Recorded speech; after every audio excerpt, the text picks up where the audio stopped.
Okay, happy Wednesday po sa inyong lahat.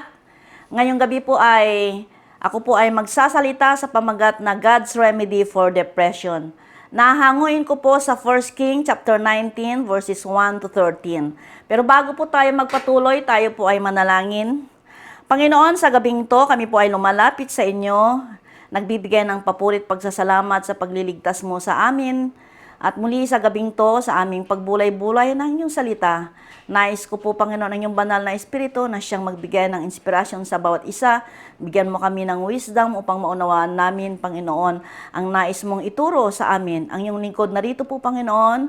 Ang dalayan ko, Panginoon, na empower mo ako upang sa ganoon ma-deliver ito, Panginoon, ayon sa iyong kalooban. Ito pong samot dalangin ko sa pangalan ni Jesus.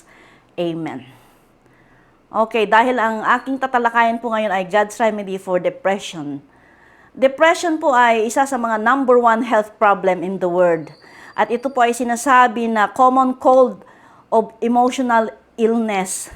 At kahit sino po ay pwedeng makaranas ng depression. May mga tao nga po na halos mas marami na yung panahon na depressed sila. At even great Christians, great people in the Bible po ay nakaranas po ng depression. Gaya po ng ating bida ngayon na si Propeta Elijah, nakaranas din po siya na ma-depress. Siya po ay great prophet ng Panginoon. At sa maraming taon, he had been God's mouthpiece. Anong ibig sabihin noon? Tagapagsalita po sa bansang Israel. At marami po siyang ginawang mga milagro. At dahil dito po, nagdulot ng spiritual awakening sa bansang Israel.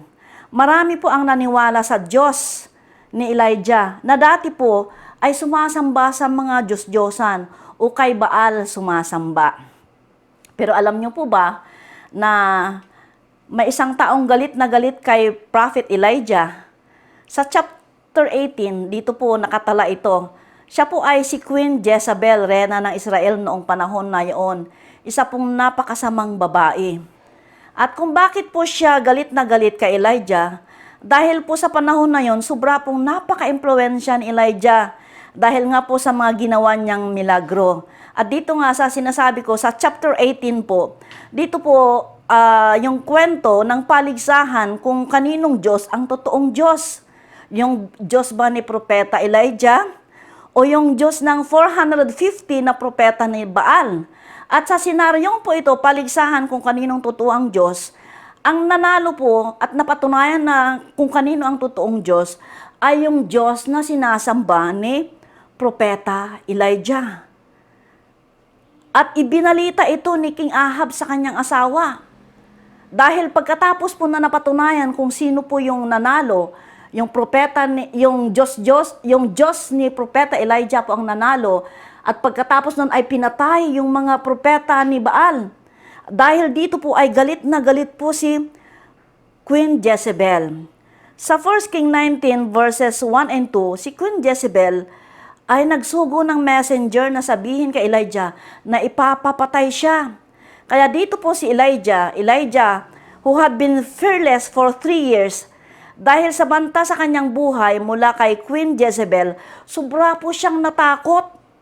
Tumakbo siya ngayon at nagtago sa disyerto. At dito po ay na-depress siya sa verse 3. Basahin ko po. Elijah was afraid and he ran for his life. And when he came to Beersheba in Judah, he left his servant there, while he himself went a day's journey into the desert. He came to a broom tree and sat down under it and prayed that he might die. Hiniling niya sa Diyos na sana mamatay na lang siya. So he was very depressed. Sabi niya, I have enough, Lord, he said. Take my life. I am no better than my ancestors. So this time, siya po ay pagod na pagod physically. Emotionally, exhausted po siya. So he had all kinds of problems. Nasa kanya yung fear, nasa kanya yung resentment, nandito yung guilt, nasa kanya yung anger, weariness, worry. Ang 6 na problema ni Elijah ay nakatala sa talatang ito. At sa James 5:17, sinabi po dito, Elijah was a man just like us. Tao rin po na gaya natin. Ibig sabihin po, pwede rin siyang makaranas ng problema. At sa kalagayan ni Elijah po, ito po ay masasabi natin na sa kalagayan siya na siya po ay depressed. Subalit salamat sa Panginoon dahil meron pong remedy ang Panginoon sa mga taong nade-depress. Mayroon pong God's remedy for depression, gaya po ni Elijah. Pupunta na po tayo sa point number 1. Number 1 po na solusyon para sa mga taong nade-depress. Take care of your physical needs. Abay, ang Panginoon, concerned din sa ating physical na pangangailangan. At basahin ko po sa verse 5. Then Elijah lay down under the tree and he fell asleep. All at once, an angel touched him and said, Get up and eat. He looked around, and there by his head was a cake of bread, baked over hot coals in a jar of water. Wow, kumpleto. He ate and he drank and he laid down again. Then the angel of the Lord came a second time and touched him and said, "Get up and eat again." Pinakain siya ulit. "The journey is too much for you." So he get up and he ate and he drank and he was strengthened by the food. Napalakas siya dahil sa pagkain na ipinadala sa kanya ng Panginoon. So God's remedy for Elijah's depression that time, number 1 ay rest and food and relaxation. Kailangan niyang kumain, magpalakas physically. Ang sapat din daw po na pagtulog, dapat po ay bigyang pansin natin to. Dahil ito po ay nagdudulot ng maraming wonders sa ating mga attitude. Pag ikaw nga naman ay laging puyat, no? Ano ang magiging moody ka? Maapektuhan yung ating pag-uugali. Pag physically tired ka, fatigue ka, mentally drained, physically exhausted, mas malamang daw na ang mga ito ay madaling ma-depress. Tignan po natin kung paano maingat na inaksyonan ng Diyos ang problema ni Elijah. Hindi niya po ito pinagalitan. Hindi niya sinabing kay Propeta Elijah na bakit ka tumakbo? Bakit ka nagtatago? At bakit ka nagmumukmok dito? Instead, ano ang ginawa ng Panginoon? God gave him some food and some rest. He got him restored physically. So yun po ang unang hakbang ng Panginoon sa pagbibigay solusyon sa problema ni Elijah. Tiniyak niya na siya ay makakain, magkakaroon siya ng lakas physically upang makapagpatuloy siya sa kanyang lakbayin. Maybe if you are depressed, the starting point for you is to get your life in shape physically. Maybe, parang nakakahiyang sabihin, you just need to watch your diet. And maybe you need to get more sleep. God is so much concerned of our physical condition like He did to Elijah. So yun po yung number 1. Number 2 po, na remedy for depression. Pour out to God your frustration. Verses 9 and 10. Then Elijah went into a cave and he spent the night, and the word of the Lord came to him. "What are you doing here, Elijah?" He replied, "I've been zealous for the Lord God Almighty. The Israelites have rejected your covenant, broken down the altars, put all your prophets to death by the sword. I'm the only one left and now they're trying to kill me too." So, ito po. Siya nga po ay nagtago, pumunta siya sa disyerto dahil may banta sa kanya na ipapapatay siya ni Queen Jezebel. At ito nga, depressed po siya. So, he just poured out all his inner feelings. Hindi po nagulat ang Panginoon kasi alam ng Diyos kung anong nangyayari kay Elijah. Hinayaan lang po ng Diyos na ibulalas ni Propeta Elijah ang saloobin niya, ang kanyang lahat na nararamdaman. At kung tignan natin yung 6 na emotions na nakatala po dito sa verse 3, verse 4, at sa iba pang verses dito sa chapter 19. Yung sinabi ko po kanina, na sinabi niya po, he was afraid, natatakot po siya. He had resentment. He said, "I'm fed up with it." Then he said, "I'm no better than my ancestors." That was low self-esteem. Napakababa na po ang tingin niya sa kanyang sarili. Then he felt guilty. Guilty po siya. Akala niya wala na siyang silbi, wala na siyang magawa. At sa verse 10 po, sabi niya, "I've worked hard for nothing." Parang nasayang lang yung aking mga ginawa. So galit siya sa kanyang sarili. Then in the last part of verse 10, he says, "I'm all alone." So feeling niya, nag-iisa siya. So malungkot siya. At ito pa ang pinakamatindi, ako ngayon ay tinutugis, gusto nila akong patayin. Mga kapatid, when you take fear and resentment, mayroon kang guilt, and low self-esteem, and anger, and loneliness, and worry, kapatid, papunta ka na po sa state of depression. And when the Lord asked Elijah nung sinabi niya, "What are you doing here?" Para na rin niyang tinatanong, ano ba ang gumugulo sa iyo, anak? Bakit mukha kang sobrang nabibigatan at napakalungkot? Sabihin mo lang sa akin. Alam niyo po ba, nakakatulong din yung mayroon tayong mga Kristiyanong kaibigan na napagkakatiwalaan, na pwede mong ibahagi ang iyong kalagayan, ang iyong nararamdaman, ang iyong iniisip.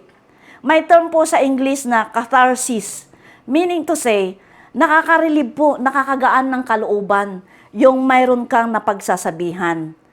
So, if you are not going to express what is deep inside you, ito po ay magkukos po ito ng depression. So mga kapatid, don't suppress your emotion. Don't try to hold in all those emotions. Humanap ka ng kaibigan na kung saan maibabahagi mo or sabihin mo ang iyong nararamdaman sa ating Panginoon na handang makinig. Yun po yung pangalawa na remedy for depression. Pangatlo po, get a fresh awareness of God's presence in your life. Sariwain mo yung kamalayan mo sa presensya ng Diyos sa buhay mo. Verse 11, anong sinabi ng Panginoon kay Elijah? The Lord said to Elijah, "Go out and stand on the mountain in the presence of the Lord, for the Lord is about to pass by."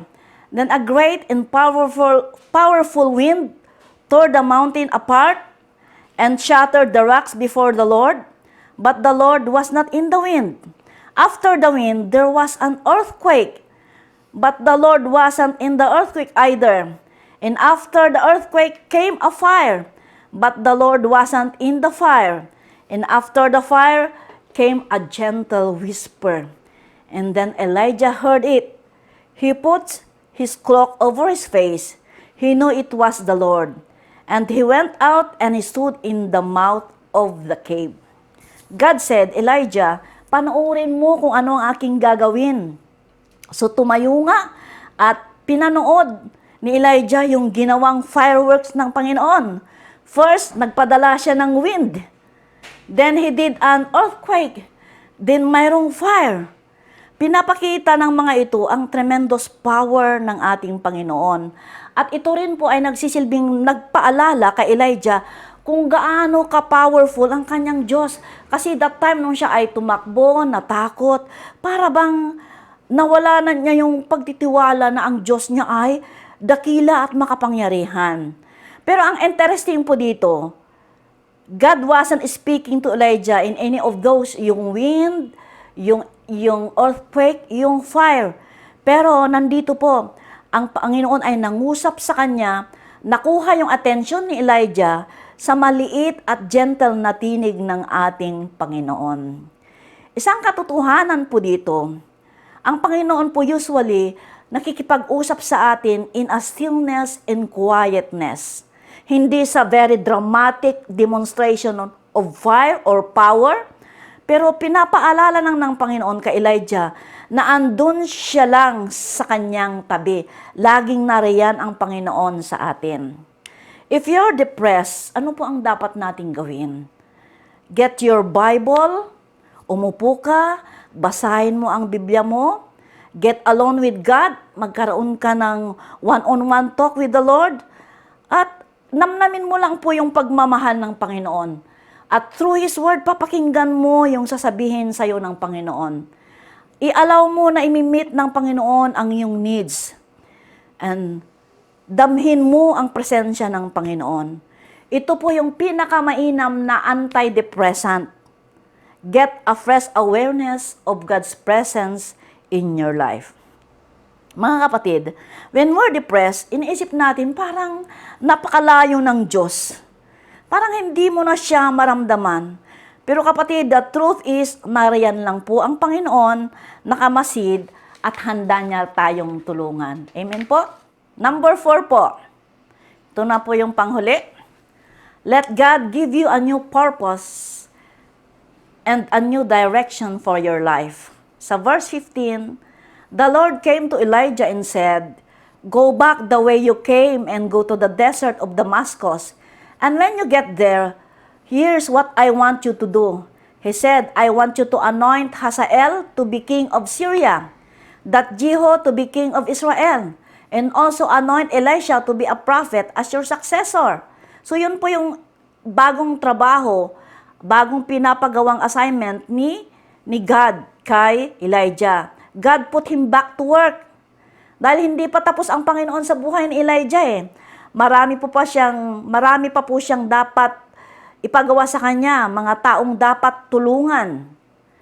Ang pinakamabilis na paraan para mapagtagumpayan po ang depression, iwasan po ang pagmumukmok gaya ng ginawa po ni Elijah.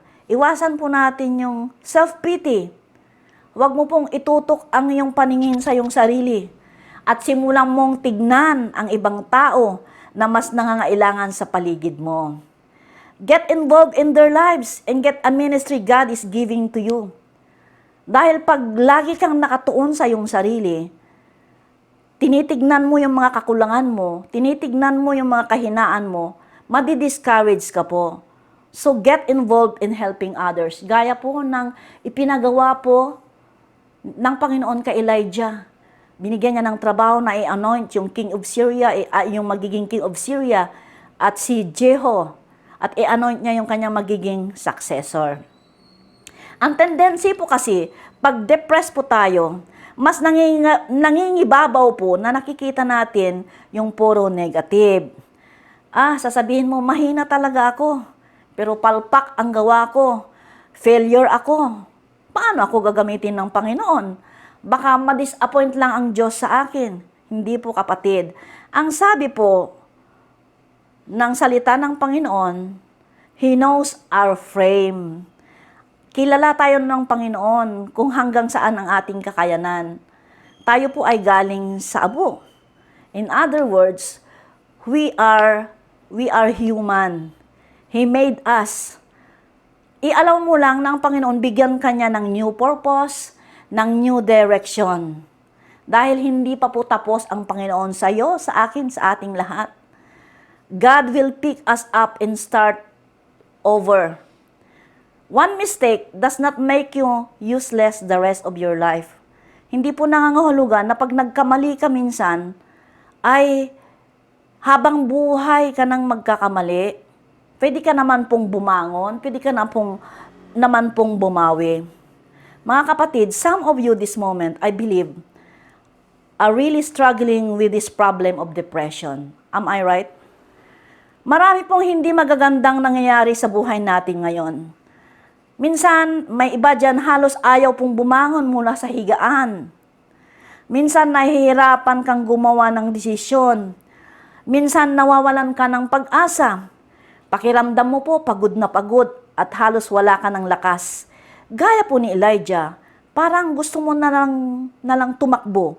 Gusto mong i-isolate ang inyong sarili at makawala sa mga sitwasyon na kinakaharap mo. Kapatid, may good news po ako sa inyo. Jesus Christ wants to answer your depression. Sa inyo po na mga kapatid na nanonood dyan, ito po ang assurance. God is willing to help us. Is willing to change us.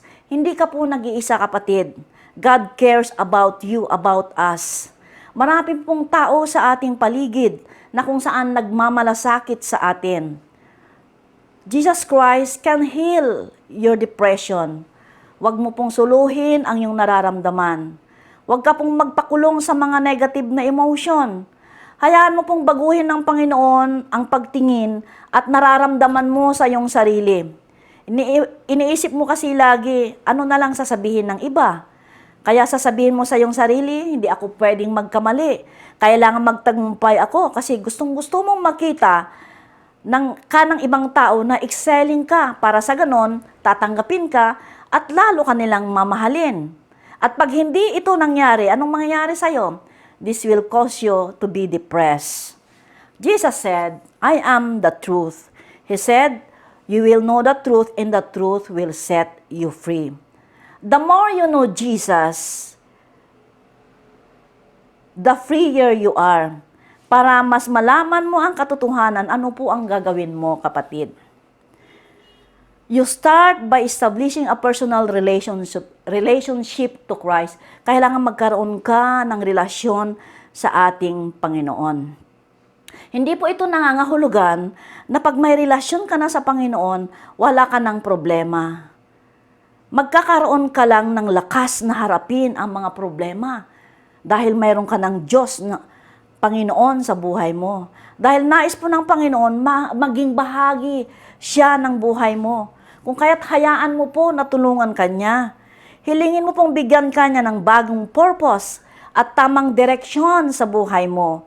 Kailangan mo siya bilang Diyos, Diyos na powerful, na mag-aahon sa iyo mula sa depression. Sinabi ng isang Christian author ng libro, people who live for themselves are guaranteed to get depressed. Ano ibig sabihin nun?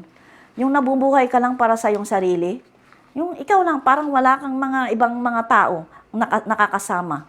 Ito raw yung mga taong mas prone sa depression. Kapatid, maaring nade-depress ka dahil guilty ka. God says, I want to forgive you. Kapatid, maaring depressed ka kasi ayaw mo sa sarili mo. Ayaw mo ba sa sarili mo? Tingin mo wala kang halaga. Jesus said, I didn't create you for nothing. You are special to me. There's value to your life. Kung ang basihan mo sa halaga ng buhay mo ay ang opinion ng tao, ng ibang tao, o kaya sa mga achievements mo, you got depressed. Tapos, i-compare mo ang iyong sarili sa iba, bakit sila sobrang successful? Ako hindi. Bakit di ko magawa ang maging katulad nila? Ay kapatid, madedepress ka nga pag ganito ang iyong kaisipan. Pero ito kapatid, kung alam mong na kay Kristo ka, tignan mo kung anong meron ka. Something that cannot be taken away. Alalahanin mo, you are a child of God, anak ka ng Panginoon. Maaring mawala ang mga bagay-bagay sa iyo, pero nobody can take that away from you, yung pagiging anak ka ng Panginoon. Dahil you are very significant. Tutulungan ka ng Panginoon na mabago ang pagtingin mo sa iyong sarili. Huwag kang mag-isip ng gaya ng mga walang Panginoon. Isipin mo ang katotohanan mula sa salita ng Diyos. Mahal ka ng Diyos. May halaga ka sa Diyos dahil siya ang naglalang sa iyo. The truth will set you free. Sa ating pananalangin po mga kapatid, nais ko po na tayo po ay mag-reflect sa ating mga sarili. Bago natin ipag-pray po yung mga prayer items na nasa screen. May mga katanungan po ako na habang ako po ay nagsasalita, suriin po natin ang ating mga sarili. Are you depressed? Are you in a situation like Elijah? And think like Elijah? Nasasabi mo ba, kapatid, na mas mainam na kunin mo na lang, ako, Lord? Some of you feel that way. Maaring right now ay iniisip mo yon. You have so many pressures and problems and things like Elijah. Worry, resentment, ulitin ko na naman po, stress, anger, loneliness, fatigue, low self-esteem, guilt, fear. Jesus said, you will know the truth and the truth will set you free. Would you let Him set you free this moment, kapatid, sa iyong pananalangin? Sabihin mo po sa Panginoon ang iyong nararamdaman.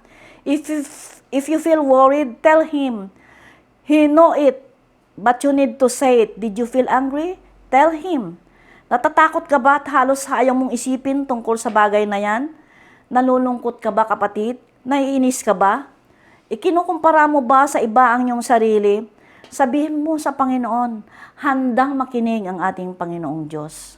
Kapatid, hilingin mo po sa Diyos na magkaroon ka ng bagong awareness sa presensya ng Panginoon sa buhay mo. Damhin mo ang presensya niya, nariyan lang sa tabi mo. Ang iba po sa inyo, maaaring ang kailangan nyo ay ang unang step ng pananampalataya. Kapatid, baka kailangan mong munang anyayahan at papasukin si Jesucristo sa buhay mo. Sa iyong isip, sa iyong puso, at sa iyong kaluluwa. Sabihin mo, Jesus Christ, forgive me, come into my heart. Jesus Christ becomes will to my life. Kapatid, gawin mo ito. Gawin mo ang Panginoon ang sentro ng buhay mo. Hilingin mo rin sa Diyos na makita mo ang halaga ng buhay mo gaya ng pagtingin sa iyo ng Diyos. At bigyan ka ng bagong purpose at bagong direksyon sa buhay mo. Pasalamatan mo ang Diyos sa pagmamahal na inalay niya sa iyo. At suklian mo ito ng pagmamahal din sa Diyos at sa iyong kapwa. Kung nagawa niyo ito, ako po ay mananalangin para sa closing prayer. And after this, pwede po tayo sa inyong mga kasama, sa inyong kinaroroonan. Manalangin po tayo, may mga prayer items po tayo makikita dyan sa screen. Manalangin po tayo. Panginoon, salamat po sa iyong mga salita. Pinaalala mo sa amin muli kung gaano mo kami pinahalagahan. Hindi ka lang concern sa aming spiritual na kalagayan, pero concern ka rin sa lahat tungkol sa aming mga buhay bilang mga nilalang mo. Salamat sapagkat gustong-gusto mong maging bahagi ng aming mga buhay. Gustong-gusto mong ariin kami na maging anak mo. Tulungan mo po kaming laging isipin kung gaano ka makapangyarihang Diyos, na ang iyong presensya ay laging nariyan, nakamasid ka sa amin, naghihintay sa aming paglapit, handang makinig sa aming mga saloobin, handang tumulong na mabigyan ng solusyon ang aming mga suliranin, handang tumulong para kami ay magkaroon ng bagong pag-asa at bagong direksyon ng aming mga buhay. Tulungan mo po kami na kahit nalalagay kami sa mahirap na sitwasyon, patuloy po naming magawa na ikaw ay maluwalhati sa aming mga buhay at maging pagpapala sa iba. Panginoon, narito po ang iyong mga anak na nanonood at nakikinig ng iyong mga salita. Please grant their prayers according to their needs. Thank you, God, in the name of Jesus. Amen. Amen. Magandang gabi po. Purihin ang Panginoon.